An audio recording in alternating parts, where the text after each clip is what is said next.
Praise lord. ఈరోజు ఒక సామెత నేర్చుకుందామా? సామెతల గ్రంథం 19వ అధ్యాయం 7వ వచనం. బీదవాడు తన చుట్టములందరికీ అసహ్యుడు, అట్టివానికి స్నేహితులు మరి దూరస్తులగుదురు. నేటి దినాల్లో లోకము బీదవారిని ప్రక్కన పెడుతుంది. బీదవారిని లెక్కే చేయట్లేదు. ఎవరైనా బీదవారుగా కనబడినా, పేదవారుగా కనబడినా, వారు ఎంత జ్ఞానులైనప్పటికీ, వారు ఎంత బలవంతులైనప్పటికీ వారిని చిన్నచూపు చూస్తూనే ఉంటుంది లోకం. వారిని పట్టించుకోదు, వారిని పలకరించదు. అయితే బైబిల్ ఏం చెప్తుందంటే, బీదలను కటాక్షించువాడు యెహోవాకు అప్పిచ్చువాడు. నువ్వు బీదలను తృణీకరించొద్దు, బీదల్ని ప్రేమించాలి.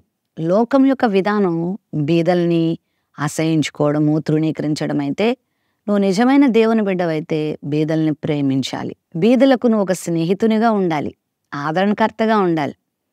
స్వాభావికంగా లోకంలో బీదల్ని ఎవరు స్నేహితులుగా చేసుకోరు. మరి ముఖ్యంగా స్నేహితులు అనబడిన వారు కూడా ఎవరైనా కష్టంలోకి వస్తే, పేదరికంలోకి వస్తే వారిని వదిలిపెట్టి కూడా వెళ్ళిపోతారు. ఎందుకంటే అందరూ గొప్పవారితోనే స్నేహం చేయాలని ఆశపడతారు, ధనవంతులతోనే స్నేహం చేయాలని ఆశపడతారు, ఐశ్వర్యవంతులతోనే స్నేహం చేయాలని ఆశపడతారు. ఐశ్వర్యము, ధనము, గొప్పతనము ఎల్లకాలం ఉండదు. నీతి, న్యాయం, ధర్మమే శాశ్వత కాలం నిలుస్తుంది. కాబట్టి నువ్వు మనుషుల యొక్క ధనాన్ని చూసి, ఈ తాత్కాలికమైనటువంటి పేదరికాన్ని చూసి కాదు వారితో స్నేహం చేసేది.